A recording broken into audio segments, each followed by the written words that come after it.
Ladies and gentlemen, the very word secrecy is repugnant in a free and open society, and we are, as a people, inherently and historically opposed to secret societies, to secret oaths, and to secret proceedings. We decided long ago that the dangers of excessive and unwarranted concealment of pertinent facts far outweighed the dangers which are cited to justify it.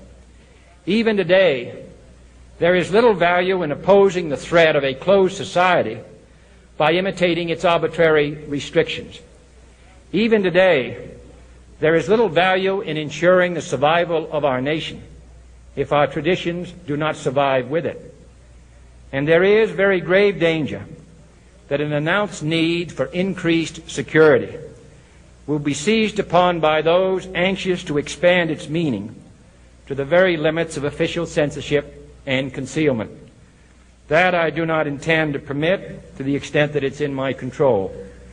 And no official of my administration, whether his rank is high or low, civilian or military, should interpret my words here tonight as an excuse to censor the news, to stifle dissent, to cover up our mistakes, or to withhold from the press and the public the facts they deserve to know. For we are opposed around the world by a monolithic and ruthless conspiracy that relies primarily on covert means for expanding its sphere of influence, on infiltration instead of invasion, on subversion instead of elections, on intimidation instead of free choice, on guerrillas by night instead of armies by day. It is a system which has conscripted vast human and material resources into the building of a tightly knit, highly efficient machine that combines military, diplomatic, intelligence, economic, scientific, and political operations. Its preparations are concealed, not published. Its mistakes are buried, not headlined. Its dissenters are silenced, not praised. No expenditure is questioned, no rumor is printed, no secret is revealed.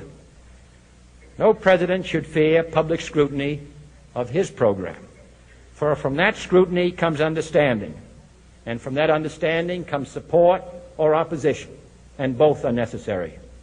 I am not asking your newspapers to support an administration, but I am asking your help in the tremendous task of informing and alerting the American people.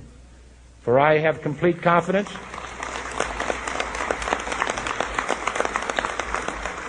in the response and dedication of our citizens whenever they are fully informed.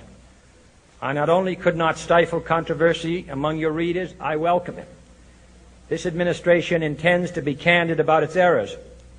For as a wise man once said, an error doesn't become a mistake until you refuse to correct it.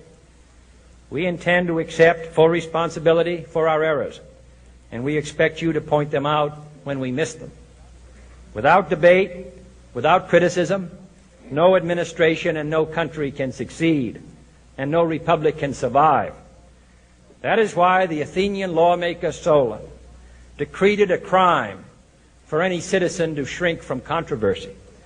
And that is why our press was protected by the First Amendment, the only business in America specifically protected by the Constitution, not primarily to amuse and entertain, not to emphasize the trivial and the sentimental, not to simply give the public what it wants, but to inform, to arouse, to reflect, to state our dangers and our opportunities, to indicate our crises and our choices, to lead, mold, educate, and sometimes even anger public opinion.